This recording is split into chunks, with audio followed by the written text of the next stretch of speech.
Hello दोस्तों, हमारे YouTube channel CP शिक्षा में आपका स्वागत है। आज मैं आप लोगों के साथ रसायन शास्त्र केमिस्ट्री की क्लास लेके आया हूं, जिसमें आप लोगों को हमारे आसपास के पदार्थ के बारे में आप लोगों को रूबरू कराऊंगा तथा उसके बारे में जानकारी दूंगा।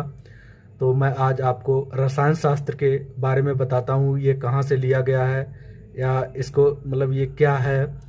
ये क्लास आपकी टीजीटी, आईएलटी, वनडे एग्जाम या अन्य प्रतियोगी परीक्षाओं में बहुत सहायक होगी। ये एनसीईआरटी वेट क्लास है।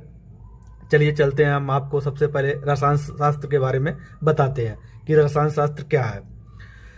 रसायन शास्त्र केमिस्ट्री शब्द की उत्पत्ति मिस्र के कीमिया शब्द से हुई है, जिसका अर्थ है काली मिट्टी। इसके अध्ययन को केमिटेकिंग कहा जाता है। रसायन शास्त्र के जनक लेवोइजियर को कहते हैं।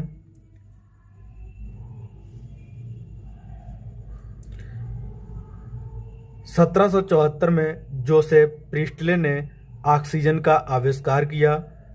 लेवोइजियर ने प्रिस्टले द्वारा किए गए आविष्कार को प्रमाणित किया तथा सिद्ध किया दहन के लिए ऑक्सीजन की आवश्यकता होती है। जैसे आप समझ सकते हैं, जब हम किसी चीज़ का दहन करते हैं, जैसे लकड़ी है या कोई कहीं पे आग लगाते हैं, अगर जब हम उसका दहन करते हैं अगर ऑक्सीजन नहीं होगा तो उस चीज़ का हम दहन नहीं कर सकते, मतलब वो आग नहीं पकड़ सकती है। जब तक ऑक्सीजन नहीं होता है तो उस चीज़ का दहन करना असंभव है। इसलिए लेवोइजियर ने प्रिस्टले द्वारा आविष्कार को इसीलिए प्रमाणित किया है और बताया है कि दहन के लिए ऑक्सीजन कितनी आवश्यक है। आगे बताते हैं हम आपको। द्रव्यमान संरक्षण सिद्धांत लेवोइजियर ने दिए थे। इस सिद्धांत के अनुसार द्रव्यमान का सृजन या विनाश नहीं किया जा सकता है।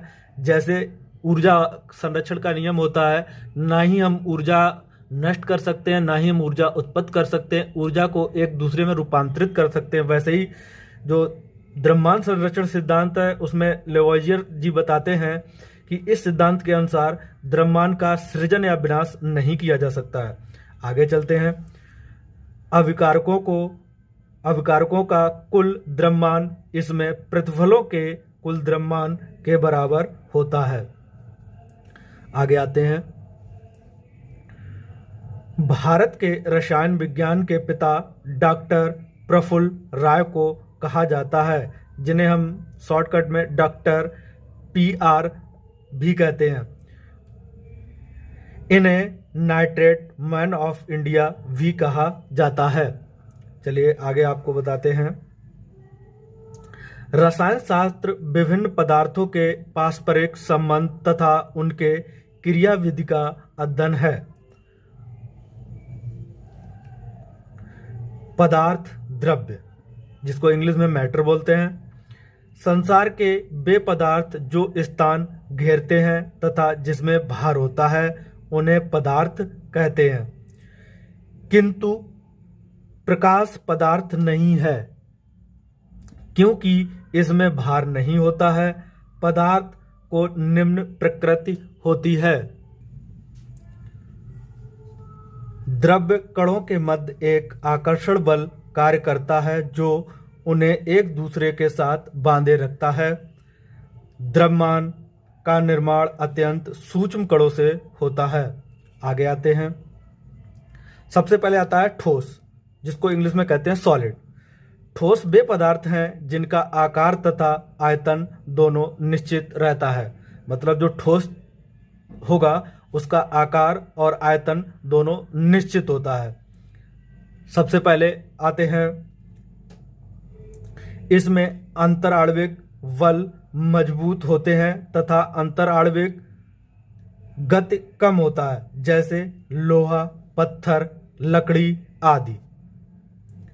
आगे आते हैं। पदार्थ को कितने भागों में बांटा गया है? पदार्थ को 2 भागों में बांटा गया, एक भौतिकी के आधार पर, रसायन के आधार पर। भौतिकी के आधार पर क्या दिया गया है देखते हैं हम आप लोगों को। ठोस, द्रव, gas, plasma Bose-Einstein conduct set और रसायन के आधार पर। तत्व को 3 भागों में बांटा गया है, धातु, अधातु, उपधातु।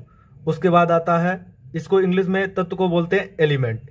उसके बाद यौगिक को 2 भागों में बांटा गया, कार्बनिक, अकार्बनिक। उसके बाद आपका आता है मिश्रण, समांग मिश्रण, विषमांग मिश्रण, 2 भागों में बांटा गया है। उसके बाद आपका आता है ठोस के 2 प्रकार होते हैं, नंबर 1 क्रिस्टलीय ठोस, नंबर 2 अक्रिस्टलीय ठोस। अगर आप लोगों को इससे आगे मैं आप लोगों को लिए कल वीडियो लेके आऊँगा। अगर आप लोगों को वीडियो अच्छी लगी हो तो लाइक और सब्सक्राइब कीजिए, शेयर कीजिए। जय हिंद।